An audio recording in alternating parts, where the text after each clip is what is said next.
Karibu mpendwa msikilizaji na mfuatiliaji wa St. Gaspar Media katika kipindi cha tafakari ya Injili ya siku.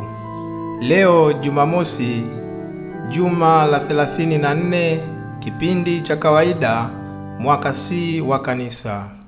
Masomo ya leo, somo la kwanza linatoka katika kitabu cha nabii Danieli sura ya 7 aya ya 15 hadi aya ya 27.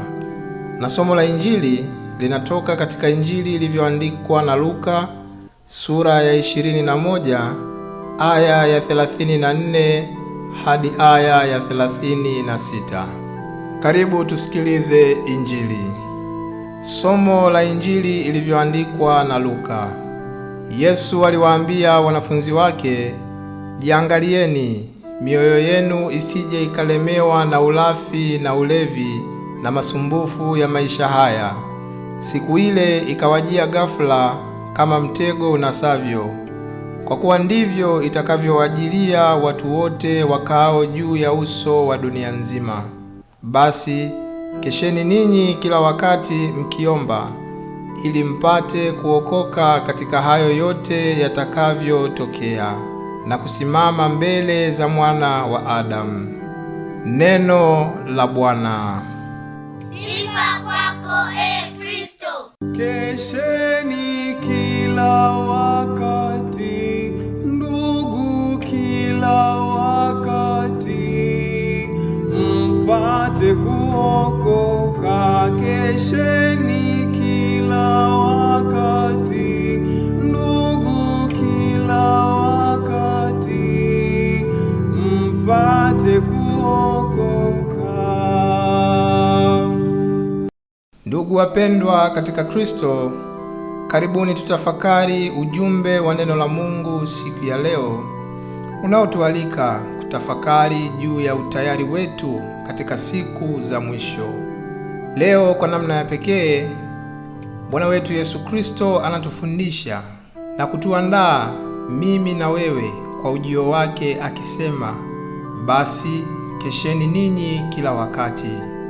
Yaani, tuwe macho kila wakati hata atakapokuja, ama kwa maneno mengine twaweza kusema saa ya hukumu itakapofika, atukute tukiwa tayari, yaani tumejiandaa vyema kumpokea katika hali ya utakatifu. Hamjui siku wala saa atakapokuja Mwana wa Mungu.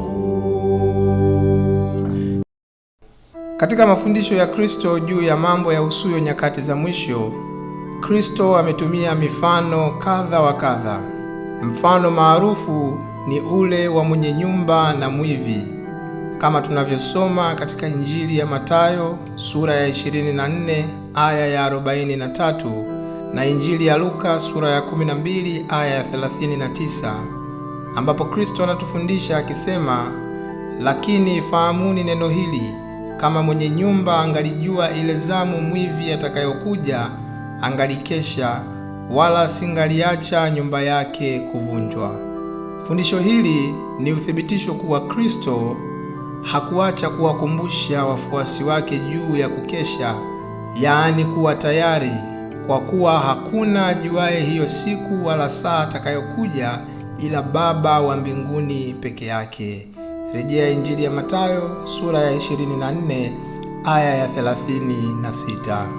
Lakini maneno haya ama mafundisho haya ya Kristo kwa namna moja ama nyingine yanaweza kutupa hofu ama wasiwasi, hata tukajiuliza maswali kwamba sasa itakuwaje saa ikifika?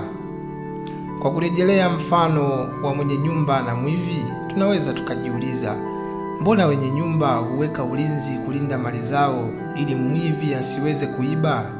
Sasa sisi tufanye nini ili atukute tukiwa salama, tukiwa safi, tayari kwa kumpokea, hata tukawa na ujasiri wa kusimama mbele za Mwana wa Adamu?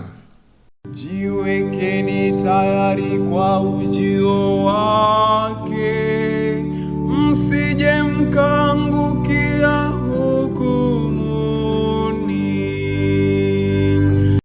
Wapendwa katika Kristo, mbali na Kristo kutueleza juu ya ujio wa mwana wa Adamu katika nyakati za mwisho na ile saa ya hukumu, Kristo amehakikisha anatupatia ujumbe ama njia za kuwa tayari, ambazo kimsingi ni njia ama mazoezi ama mambo ya kufanya kila siku katika maisha yetu.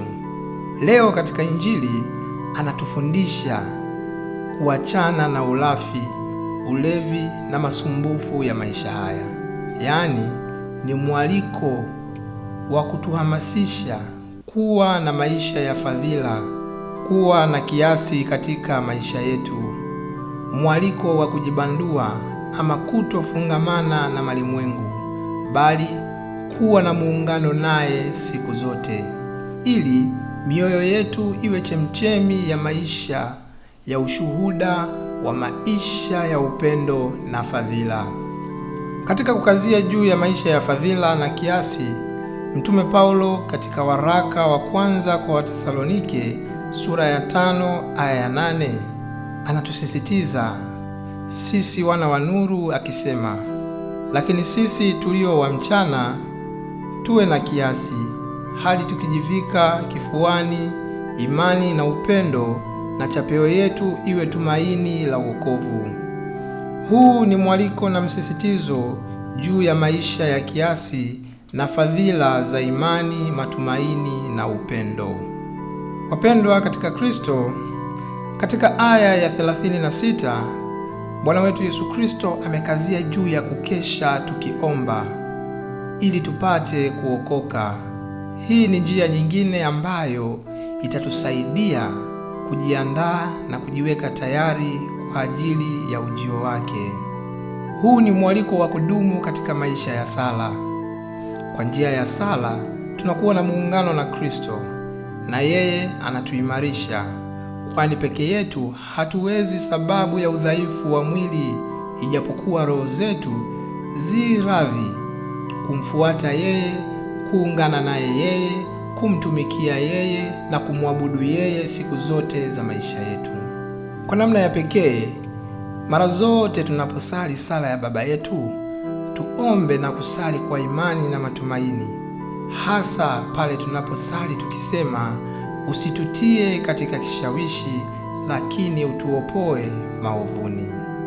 Kwa kufanya hivyo, tunaiweka mioyo yetu, roho zetu na nafsi zetu tayari kwa kutegemea msaada wa kimungu katika kushinda majaribu, katika kulinda mioyo yetu dhidi ya ulafi, ulevi na masumbufu ya maisha haya. Ndugu zangu katika Kristo, tusiogope, bali tuwe wa Kristo imara, tulio tayari kila wakati, tukijibidiisha katika sala na maisha ya fadhila. Kwa kufanya hivi, ndiyo tutakuwa tayari ili ajapo atukute tuko safi na tustahilishwe kuingia katika furaha ya uzima wa milele. Ninakushukuru kwa kutafakari pamoja nami Injili ya leo. Niliyekuletea tafakari hii ni mimi Frateli Ken Mfungahema wa shirika la wamisionari wa damu azizi ya Yesu kutoka Seminari Kuu ya Mtakatifu Gaspari del Bufalo, Kola, Morogoro. Itukuzwe damu ya Kristo! Milele amina. Kesheni